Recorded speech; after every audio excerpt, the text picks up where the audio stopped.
Hello everyone, welcome to తెలుగింటి పాకశాల. చిన్న పిల్లల నుండి పెద్దవాళ్ల వరకు ప్రతి ఒక్కరూ ఏ సీజన్ లో అయినా సరే ఇష్టపడే స్నాక్ ఐటమ్ పానీపూరి. ఈ పానీపూరిని ఇంట్లోనే హెల్దీగా హైజీన్ గా ఎలా తయారు చేయాలో ఈ వీడియోలో చూద్దాం.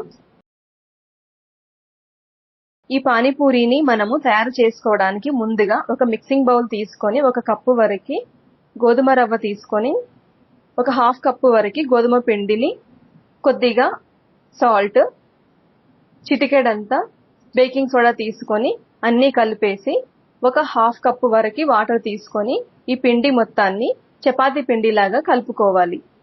మరీ మెత్తగా కాకుండా మరీ గట్టిగా కాకుండా ఈ పిండిని కొద్ది కొద్దిగా వాటర్ యాడ్ చేస్తూ కలుపుకొని ఒక ముద్దలాగా తయారు చేసి మూత పెట్టి ఒక 10 minutes వరకు పక్కకు పెట్టాలి.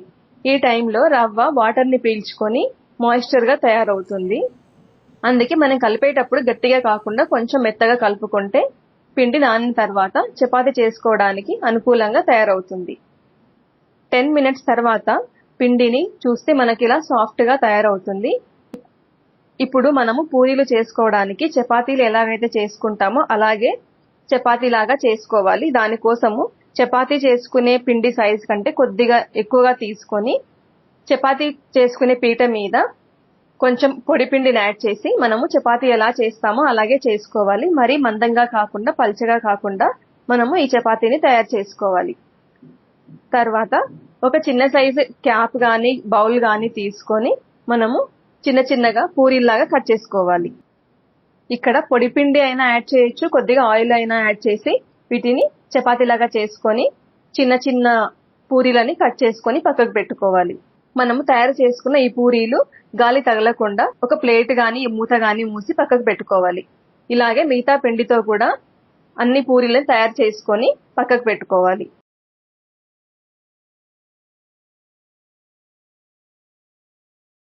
ఇప్పుడు స్టవ్ ఆన్ చేసి ఒక కడాయి పెట్టి ఆయిల్ పోసి ఆయిల్ ని బాగా కాలనివ్వాలి. ఆయిల్ బాగా కాలకపోతే ఈ పూరీలు మనకి బాగా పొంగవన్నమాట. ఆయిల్ బాగా కాలిన తర్వాత ముందుగా తయారు చేసుకున్నటువంటి పూరీలని ఈ ఆయిల్ లోకి యాడ్ చేసి కాల్చుకోవాలి. ఒక సైడ్ కాలిన తర్వాత ఇంకో సైడ్ కూడా టర్న్ చేసుకొని పూరీలని కాల్చుకోవాలి. ఈ పూరీలు గోల్డెన్ కలర్ వచ్చే వరకు కాల్చుకోవాలి. ముందుగానే తీస్తే అంత క్రిస్పీగా తయారవ్వవు, మెత్తగా ఉంటాయి.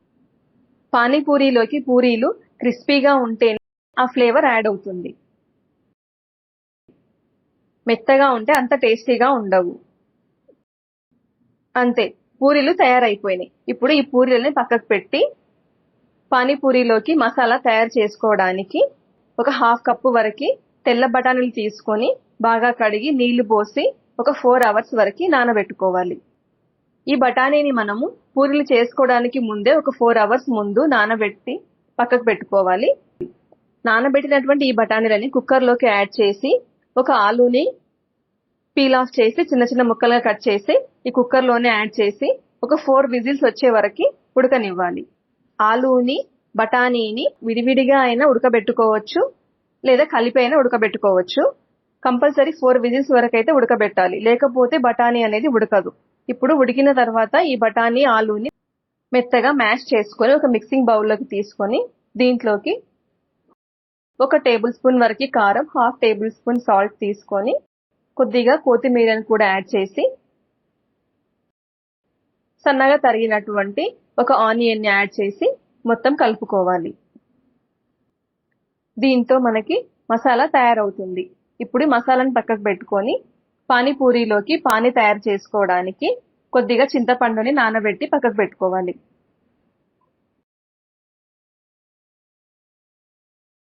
ఇప్పుడు మిక్సీ బౌల్ తీసుకొని ఒక 5-6 పచ్చిమిర్చి తీసుకొని దాంట్లోకి కొత్తిమీర, పుదీనా, ఒక చిన్న అల్లం ముక్కని పీల్ ఆఫ్ చేసి కట్ చేసి యాడ్ చేసి దాంట్లోకి ఒక హాఫ్ టేబుల్ స్పూన్ వరకు సాల్ట్ యాడ్ చేసి కొద్దిగా మిరియాలు, కొద్దిగా జీలకర్ర యాడ్ చేసి మొత్తం గ్రైండ్ చేసుకోవాలి. ఇక్కడ జీలకర్ర మిరియాలు గ్రైండ్ చేసుకోవచ్చు, లేదంటే జీలకర్ర పొడి మిరియాల పొడి కూడా యాడ్ చేయొచ్చు.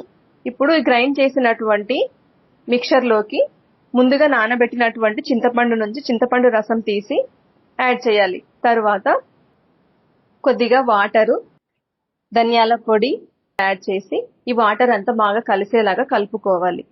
ఒకసారి టేస్ట్కి సరిపోయినంతగా ఉప్పు కారం అన్నీ ఉన్నాయో లేదో చెక్ చేసుకొని ఏమైనా వాటర్ గాని కారం గాని ఉప్పు గాని అవసరమైతే యాడ్ చేసి ఈ వాటర్ అంతా నీట్గా కలుపుకోవాలి. అంతే, ఎంతో టేస్టీగా ఉండే పానీపూరి పానీ మసాలా తయారయ్యాయి.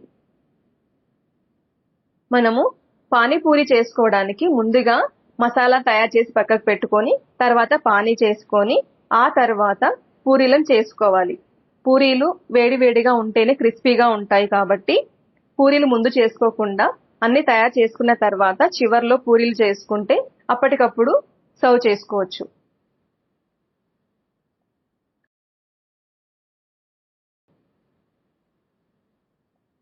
ఈ పానీపూరిని ఈవినింగ్ స్నాక్స్ లాగా చేసి పెడితే ఇష్టపడని వాళ్ళంటూ ఎవరూ ఉండరు. మీరు కూడా ట్రై చేసి మీకు టేస్ట్ ఎలా కుదిరిందో కామెంట్ చేయండి. Thank you for watching.